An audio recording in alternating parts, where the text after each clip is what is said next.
জয় শ্রী গুরুদেব, জয় শ্রীল প্রভুপাদ। শ্রী জগন্নাথ প্রেম ভক্তি সহকারে প্রদত্ত বস্তু গ্রহণ করেন। সোনা মহাপাত্র ছিলেন জগন্নাথ মন্দিরের একজন সেবক এবং তার সেবা ছিল প্রতিদিন প্রভুর জন্য 56 ভোগ প্রস্তুত করা। বিভিন্ন ধরনের ভোগ যখন তিনি প্রস্তুত করছিলেন তখন কিছু সামগ্রী পাত্র থেকে পড়ে যায়। সোনা মহাপাত্র সেই উপকরণগুলি সংগ্রহ করলেন এবং আরও এক রকমের পদ প্রস্তুত করলেন।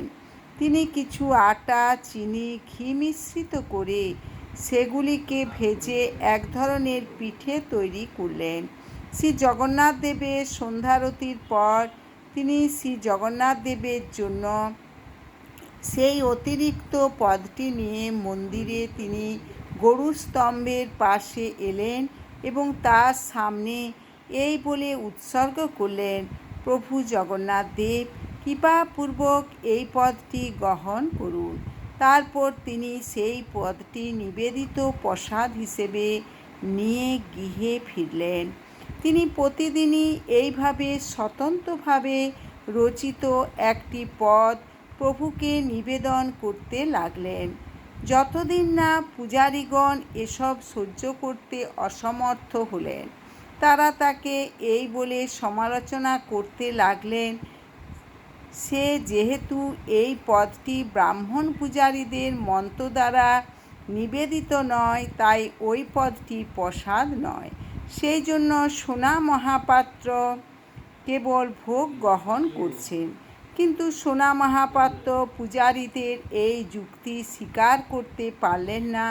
পূজারীদের মত অনুসারে কোনো ভোগ যদি ব্রাহ্মণদের মন্ত্রোচ্চারণের দ্বারা ভগবানকে নিবেদিত না হয়, তাহলে মহাপ্রসাদ হতে পারে না। পূজারীগণকে সোনা মহাপাত্র বললেন যে কেবল শ্রী জগন্নাথের সামনে কোনো কিছু ধরে প্রভু কৃপা করে এই নৈবেদ্য গ্রহণ করো, এইরকম বললে সেই ভোগ মহাপ্রসাদে পরিণত হয় না। পূজারীগণদের কাছ থেকে এত শিক্ষা নেয়ার পরও সোনা মহাপাত্র তার অভ্যাস কিছুতেই ত্যাগ করতে পারলেন না।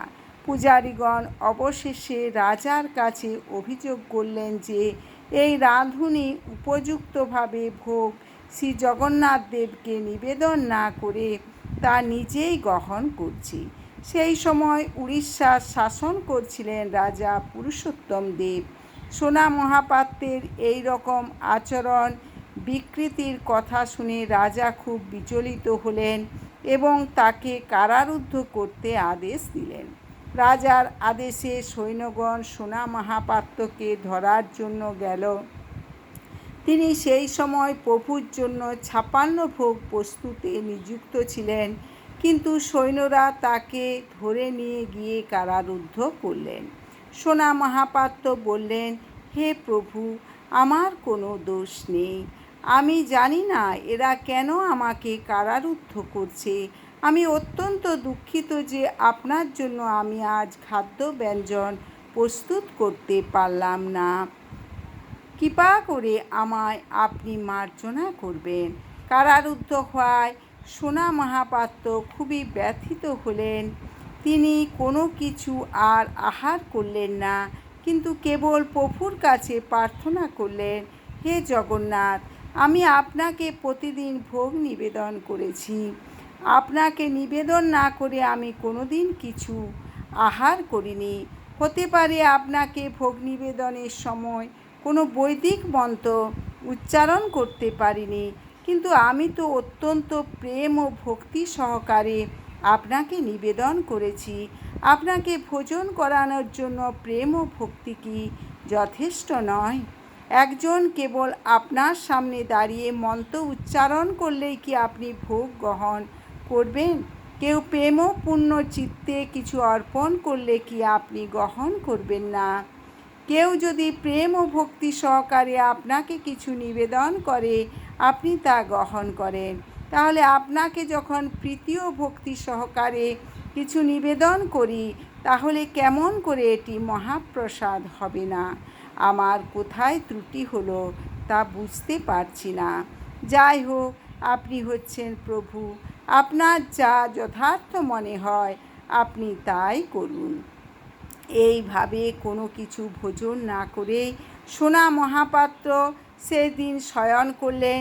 সোনা মহাপাত্রের প্রার্থনা শ্রবণ করে শ্রী জগন্নাথ দেব ভগবত গীতায় বিধৃত তার সেই উক্তি প্রমাণ করার অভিলাষ করলেন। ভগবত গীতায় তিনি বলেছেন, পত্রং পুষ্পং ফলং তোয়ং যো মে ভক্তা প্রযচ্ছতি তদহং ভক্তু প্রহিতম অস্নামি প্রযতাত্তন।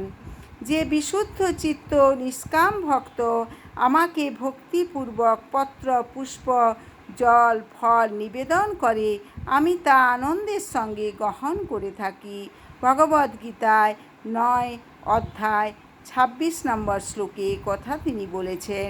প্রভু সেই রাত্রে স্বপ্নে সোনা মহাপাত্রের কাছে আবির্ভূত হলেন এবং তাকে বললেন, প্রিয় ভক্ত, উদ্বিগ্ন হও না, তোমার দ্বারা নিবেদিত ভোগ আমি গ্রহণ করেছি।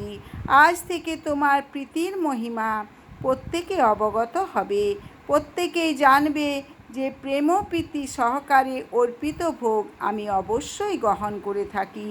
সেই রাত্রে শ্রী জগন্নাথ দেব রাজা পুরুষোত্তমের কাছে আবির্ভূত হলেন এবং বললেন, হে রাজন, সোনা মহাপাত্র আমার প্রিয় ভক্ত। প্রতিদিন সে আমাকে তার প্রস্তুত করা খাদ্যদ্রব্য অত্যন্ত প্রীতি সহকারে নিবেদন করেন।